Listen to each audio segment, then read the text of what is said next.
श्री गुरुवे नमः। चैतन्यं शाश्वतं शान्तं व्योमातीतं निरञ्जनं नादबिन्दुकलातीतं तस्मै श्रीगुरुवे नमः। ओम शांति शांति शांति। प्रणाम भगवान। श्वेता उपनिषद स्वामी श्री अखंडानंद सरस्वती जी महाराज की व्याख्या। भगवान, हमारा अध्याय चल रहा है ब्रह्म ज्ञान से कैवल्य मोक्ष, मंत्र नंबर 11 की व्याख्या। तो पिछले सत्संग में बात आई थी कि ये सारे संत जो हैं एक जगह इकट्ठे हुए, तो यह हुआ कि कौन सच्चा संत है और कौन झूठा।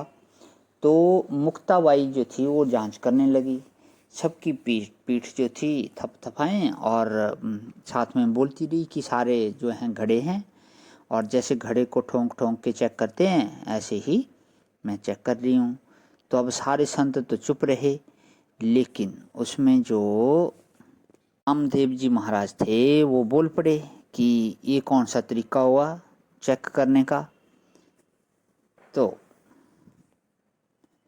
मुक्ताबाई जो थी उन्होंने कहा कि सारे घड़े पक्के हैं, बस ये घड़ा जो है कच्चा है।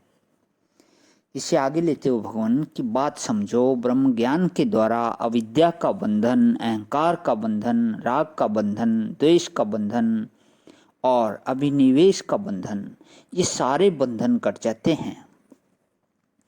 छिने हैं क्लेश है जन्म मृत्यु प्रहानि ही, ये सब अविद्या आदि पाप क्षीण हो जाते हैं तो जन्म और मृत्यु सर्वदा के लिए मिट जाते हैं। ज्ञात्वा देवम सर्वपाशहानि ही, उस परमात्म देव को जानने मात्र से सारे बंधन, सारे फंदे खत्म हो जाते हैं। दुनिया में ऐसी कोई चीज नहीं है कि जिसको जानने मात्र से ही उसकी प्राप्ति हो जाए। सोना को जानोगे तो जानने मात्र से सोना मिल नहीं जाता है। राज्य को जानने से राज्य नहीं मिल जाता है। घड़े को जानने से घड़ा नहीं मिल जाता है। जानने भर से संसार में कोई चीज नहीं मिलती है। काशी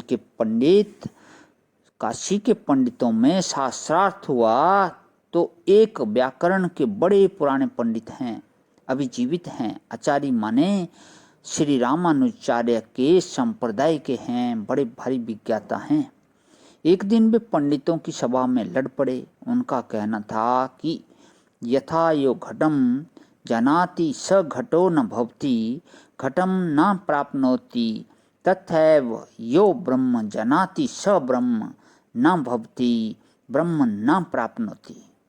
जैसे जो घड़े को जान लेता है वह घड़ा नहीं हो जाता या घड़े को नहीं प्राप्त कर लेता, ऐसे ही जो ब्रह्म को जानेगा वह ब्रह्म नहीं हो जाएगा, वह ब्रह्म को प्राप्त नहीं कर लेगा।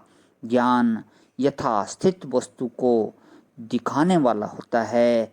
हाथ में टॉर्च होने से जो चीज टॉर्च से दिखे सो मैं हो जाऊं, जैसे ऐसा नहीं होता है, ऐसे ही ज्ञान से जो चीज मालूम पड़े वह मालूम पड़ने वाली चीज मालूम करने वाला कैसे हो जाएगा।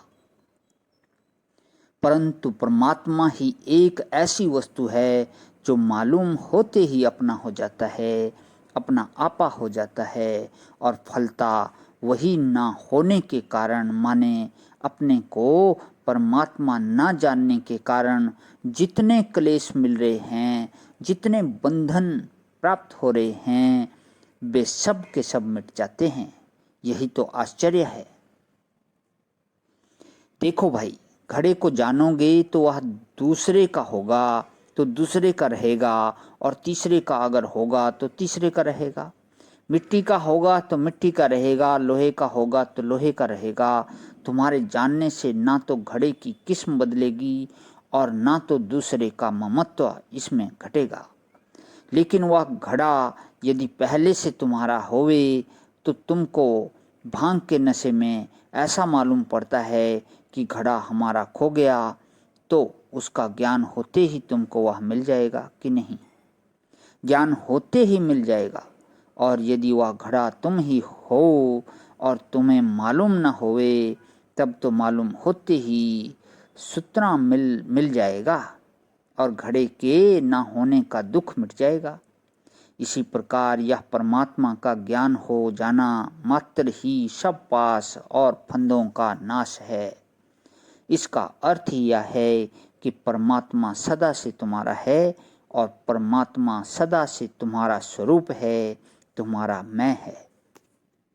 प्रणाम भगवान। आज यहीं विराम। ओम शांति शांति शांति।